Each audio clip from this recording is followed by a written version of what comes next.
Il est clair dans mon esprit que l'Europe, dans son état actuel, est vouée à l'échec et que son démantèlement partiel devrait commencer d'ici 1 an.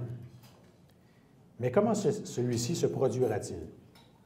Aura-t-il l'effet cataclysmique tant médiatisé? Plusieurs économistes prévoient des conséquences catastrophiques si même un seul pays quitte l'euro.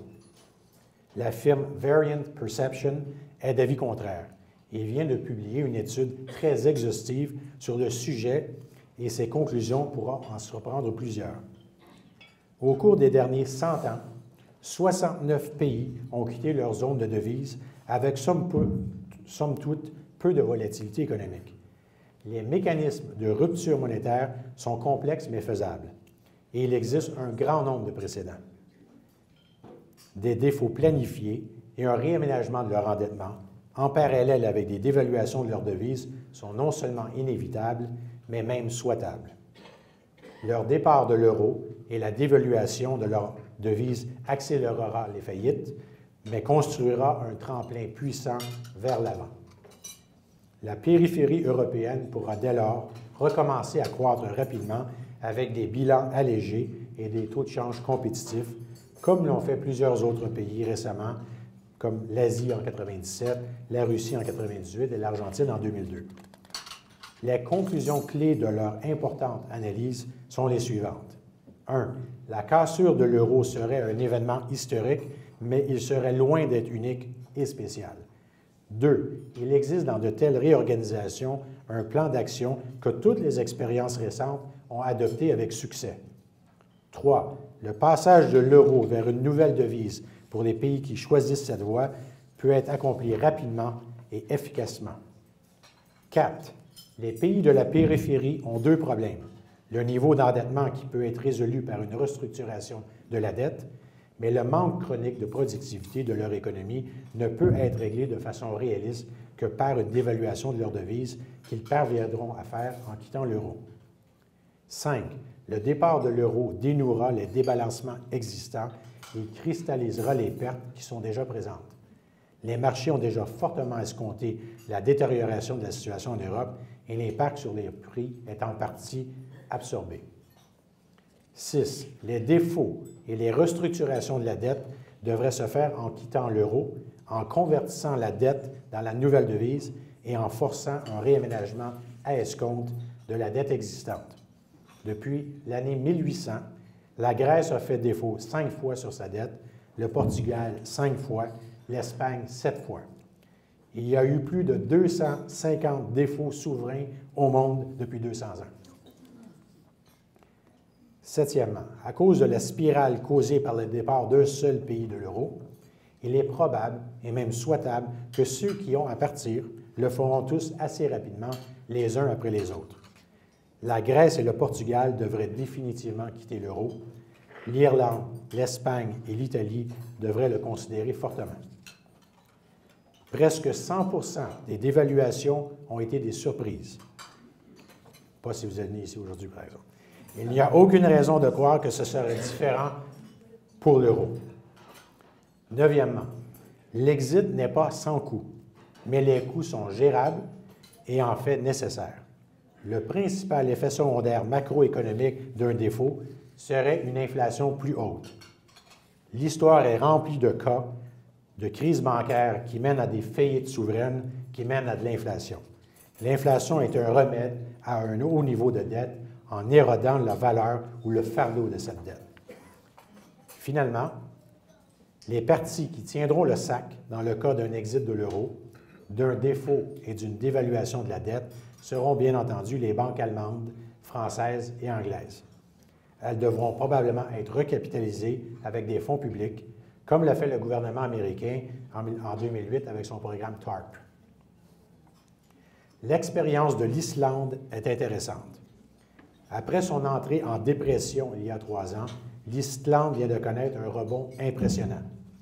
Bien que les ajustements aient été pénibles, par la fin de 2011, l'Islande avait retrouvé un système bancaire bien capitalisé et opérationnel et son économie croît rapidement au rythme de 8 % par année depuis la fin de 2011.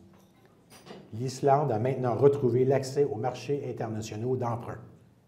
Ceci peut donner l'impression que c'est ce qui se produira en Grèce, au Portugal ou en Espagne.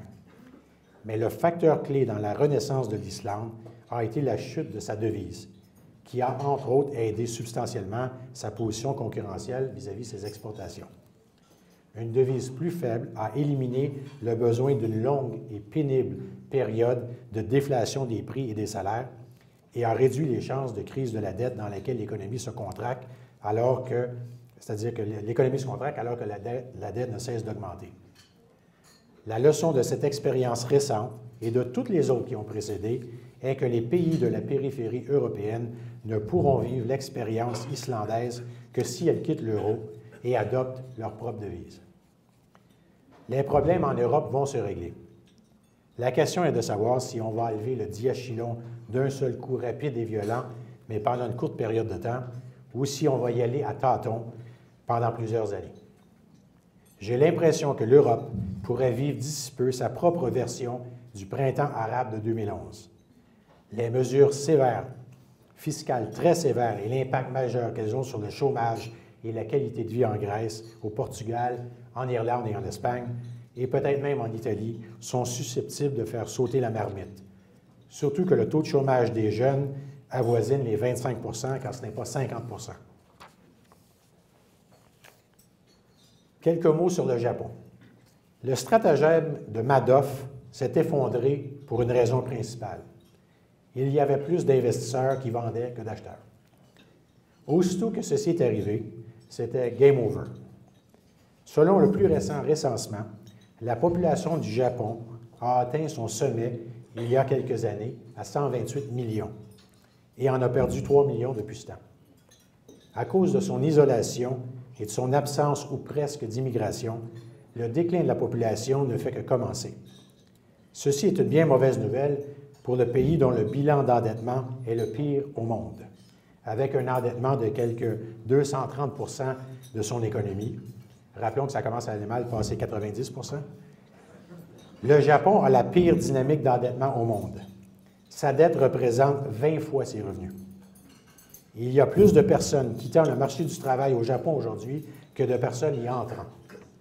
Bientôt, il y aura plus de désépargnants que d'épargnants. On prévoit que le taux d'épargne au Japon passera sous la barre de 0 % cette année. Dans 20 ans, un Japonais sur 3 aura plus de 65 ans. La capacité du Japon de se financer elle-même, ce qui lui a permis un taux d'endettement si exagéré, expire prochainement. Le Japon devra donc vivre sous peu ce que l'Italie et l'Espagne connaissent depuis 1 an. Rappelons que le Japon est la 3e puissance économique mondiale, pas un pays Club Med. À mon avis, la pression sur le Japon commencera à se faire sentir un peu plus après le début de la cure de désintoxication d'Europe. Et le yen, qui défie la gravité depuis quelques années, risque de souffrir. Où en est rendu le processus de désendettement aux États-Unis? Depuis 2008, les pays du monde occidental sont aux prises avec des défis d'avoir à choisir entre la stabilisation de leur système financier, la réduction de leur dette et le retour à la croissance économique. McKinsey Global Institute vient de mettre à jour son étude publiée il y a 2 ans sur la dette et le désendettement. Dans l'histoire, en particulier en prenant le cas des pays nordiques au début des années 90, le désendettement procède typiquement en 2 phases.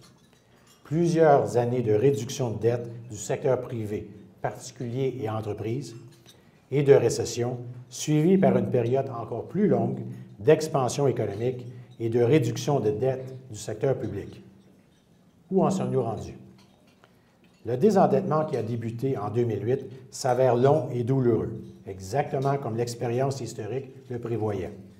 Les principales conclusions de l'analyse de McKinsey suggèrent que le processus de désendettement en est au début dans la plupart des pays.